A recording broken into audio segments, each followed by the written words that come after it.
विमलताई आज सकाळपासूनच खूप आनंदात आणि उत्साहात होत्या.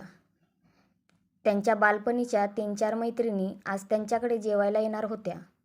सूनबाई नेहा सासूबाईंच्या सांगण्यानुसार स्वयंपाक करण्यासाठी आणि बाकीच्या सजावटींच्या गोष्टी करण्यात झटत होती. वयामुळे आलेल्या थकव्याने त्यांना काम करायला जमत नसे. त्यांची मदत म्हणजे कामाचा वाढवा होणार हे ठरलेले. पण मी होते म्हणून सगळं नीट झाले हा टेंबा मिरवण्याची त्यांना फार हौस होती. खरे म्हणजे आत्तापर्यंत अनेक स्नेहसंमेलन आयोजित करून ती नेहाने यशस्वी करून दाखवली होती. तुम्ही निवांतपणे बसा आई, मी करेन सगळं, असे म्हणण्याचा मोह नेहाला अनेकदा झाला. पण विमलताईंच्या वयाकडे पाहून त्यांची लुडबुड आणि वागणूक ती सहन करत होती आणि अर्थात त्यांना मानही देत होती. पाहुणे घरातून गेल्यावर दमून भागून बेडरूममध्ये बसलेल्या आईजवळ आरोही गेली आणि आईला म्हणाली, का सहन केलीस ग तू आजीची सगळी दखलंदाजी? विना तक्रार तिच्या सगळ्या सूचना तू ऐकत होतीस. कितीतरी पार्टीज तुझ्या एकटीच्या बळावर तू अरेंज केलेल्या मी पाहिल्या आहेत. आजीला जर वयामुळे काही करायला जमत नाही तर ती उगाचच तिच्या सांगण्यामुळे सगळं नीट झालं, नाहीतर काही खरं नव्हतं असा ॲटिट्यूड का ठेवते नेहमी? आणि तू तरी किती दिवस हे सहन करणार आहेस? तू म्हणून चालून घेतेस, पण शिरीष दादाची बायको घरात आल्यावर ती हे खपवून घेईल की नाही मला माहीत नाही. आत्ताच तू आजीशी ह्या विषयावर बोलले पाहिजेस, म्हणजे नंतर तिचा अपमान होणार नाही. तुला जर 2च दिवस सुट्टी मिळते तर त्या तुझ्या स्पेसमध्ये तू दुसऱ्यांची दखल का सहन करतेस? इतकी वर्ष तुझा वेळ देऊन आणि घरात व बाहेर मेहनत घेऊन तू ह्या घराचे निर्माण केले आहेस.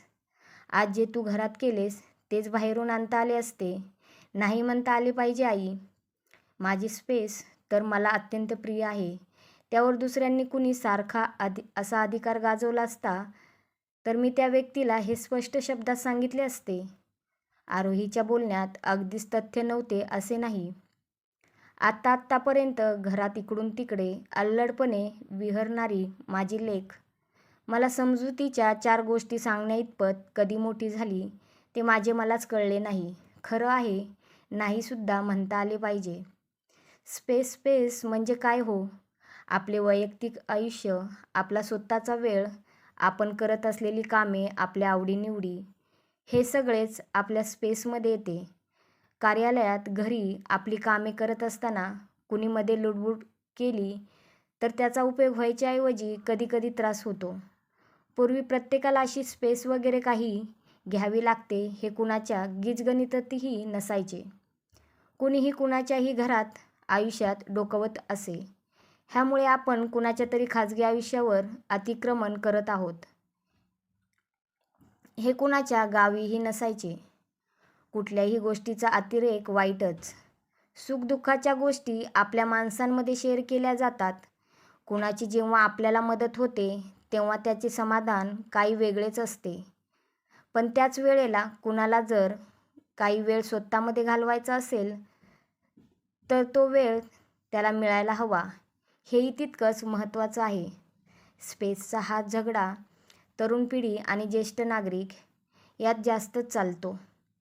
तरुणांना त्यांचे आयुष्य त्यांच्या मनाप्रमाणे जगायचे असते तर ज्येष्ठ नागरिकांना त्यांनी त्यांची प्रत्येक गोष्ट आपल्याला सांगायला हवी असे वाटत असते. यातूनच हळूहळू खटके उडवायला सुरुवात होते. मने कलुषित होतात. अशा वेळी तरुणाईंनी त्यांचे निर्णय, प्लॅन्स हे निदान शेवटच्या टप्प्यात आल्यावर तरी ज्येष्ठ नागरिकांना सांगावेत. काही वेळ त्यांच्यासोबत घालवावा. आणि ज्येष्ठ नागरिकांनीसुद्धा तरुण पिढीची अतिकाळजी न करता किंवा आम्हाला सांगितले नाही हा युग बाजूला ठेवून फारसे मनावर न घेता आपले निवृत्तीचे जीवन आपल्या मनाप्रमाणे आनंदात जगले पाहिजे. काही वेळा घरात बाहेर कितीतरी वाद, तंटे, आलेल्या अडचणी ह्या कुणाच्या ना कुणाच्या मध्यस्थीमुळे चुटकीसरशी सोडवल्या जातात, हेही खरे. आणि प्रत्येकाचे वैयक्तिक आयुष्य हे त्याच्या स्वतःच्या मर्जीने जगणे हा त्याचा अधिकार आहे, हेही तितकेच खरे. पण घरात, समाजात एकत्र राहत असताना प्रत्येक वेळी माय लाईफ माय रूल्स असे जगून चालत नाही. असे झाले तर अनुभूती माजायला वेळ लागणार नाही. माणूस हा समाजप्रिय प्राणी आहे. आपल्याला आपले नातेवाईक, मित्रमैत्रिणी, समाज हे हवेसे असतात. त्यांची गरज आपल्याला असतेच असते. कोरोना काळात जेव्हा आपल्याला आपल्याच घरात वेगळे ठेवले जायचे, तेव्हा एकटे पडणे म्हणजे काय ह्याचा अनुभव आपण प्रत्येकाने घेतला आहे. आपली माणसे समोर असूनसुद्धा आपल्याला आपल्या जवळ येऊ शकत नव्हती, ह्याचे दुःख आपण भोगलेले आहे. आणि ते सुद्धा तेव्हा जेव्हा आपल्याला माणसांची, त्यांच्या आपुलकीच्या स्पर्शाची सर्वात आधी गरज होती. तेव्हा माझी स्पेस, माझी स्पेस याचा अतिरेक होऊ न देता घरात बाहेर एकमेकांशी सुसंवाद साधत, प्रसंगी आपले मत ठामपणे मांडत, आपले खाजगी आणि सार्वजनिक आयुष्य यात समन्वय साधता येण्याची गरज आहे.